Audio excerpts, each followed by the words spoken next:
As one season ends, another begins. The garden never truly stops, it just shifts gears. Today, I'm resetting one of my garden paths. The plants here have done their job. The soil has worked hard, and now it's time to prepare for the next.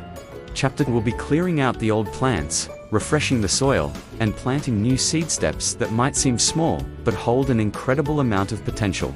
When I start pulling out the plants, there's always a moment of hesitation. These plants have been here for months, growing steadily, feeding us, and adding life to this little patch of earth. It feels almost unfair to remove them now.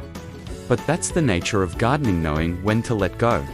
Some of these plants are clearly past their prime, with dry stalks and drooping leaves.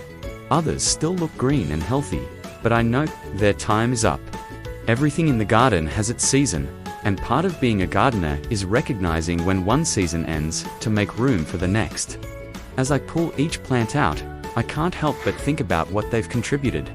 The bright green leaves that once caught the sunlight, the flowers that attracted bees and butterflies, the roots that quietly held the soil together. Even as I piled them onto the compost heap, I know their work isn't done. They'll break down over time, returning their nutrients to the soil to fuel the next generation of plants. It's a comforting thought that nothing in the garden is ever truly wasted. Once the plants are cleared, I turn my attention to the soil. It's easy to overlook the soil when we focus so much on what grows above it, but this is where all the magic happens. After months of supporting growth, the soil is compacted and looks a little tired. I grab my shovel and start turning it over, breaking up the hardened surface. The scent of freshly turned earth is unmistakable, rich, earthy, and full of life.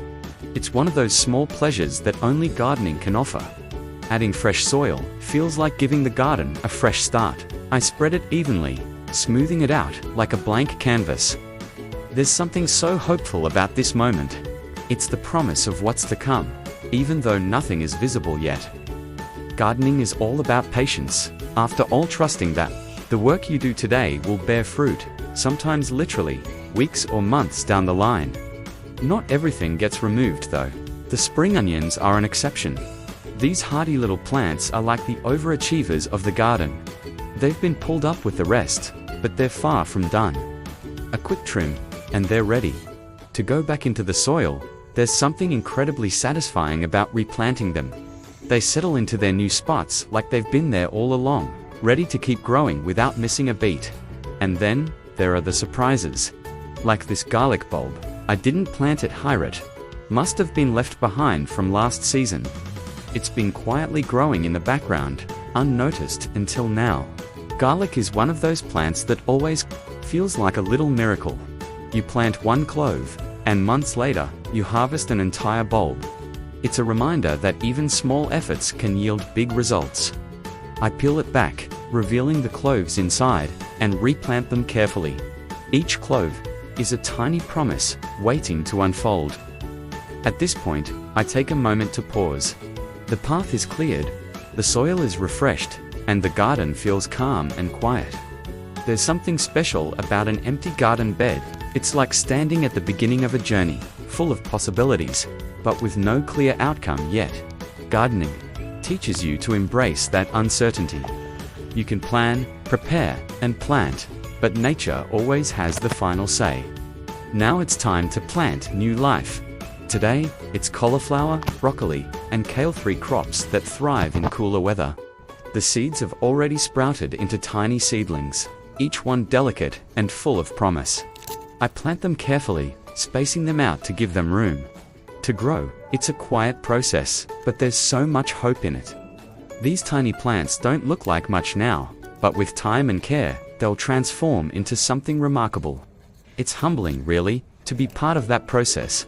As I press the soil gently around each seedling, I can't help but think about the journey ahead. These plants will face challenges, pests, unpredictable weather, and even my occasional forgetfulness. But if there's one thing I've learned, it's that plants are resilient. They'll grow through cracks in the pavement, bounce back from storms, and find a way to thrive even when conditions aren't perfect. It's a lesson I try to carry with me beyond the garden. The work we do in the garden always feels small in the moment. Pulling a plant, turning the soil, planting a seed, it's easy to underestimate the impact. But over time, these small actions add up. They create something bigger than the sum of their parts. That's what keeps me coming back to the garden. It's not just about the harvest, it's about the process, the rhythm, and the quiet sense of purpose that comes with it. And that's the resetter, quiet but powerful ritual that every gardener knows. It's more than just pulling out plants and turning the soil. It's about renewal, hope, and the belief that something amazing can grow from even the smallest efforts. Gardening isn't just about food or flowers, it's a way of connecting to the rhythms of nature and finding a little peace in the process. If this video inspired you, or if you're working on your own garden reset, I'd love to hear about it in the comments. Share your tips, your challenges, or even just a favorite moment from your garden. And if you're new here, don't forget to hit that like button and subscribe for more videos like this one. Together, we can share the joy of growing and learning from the earth. Every seed planted, every small step forward, is part of something bigger. It's about growth both in the garden and in ourselves. So, let's keep going. One season at a time, one plant at a time. Because remember, no matter where you are or what you're starting with, you can grow it.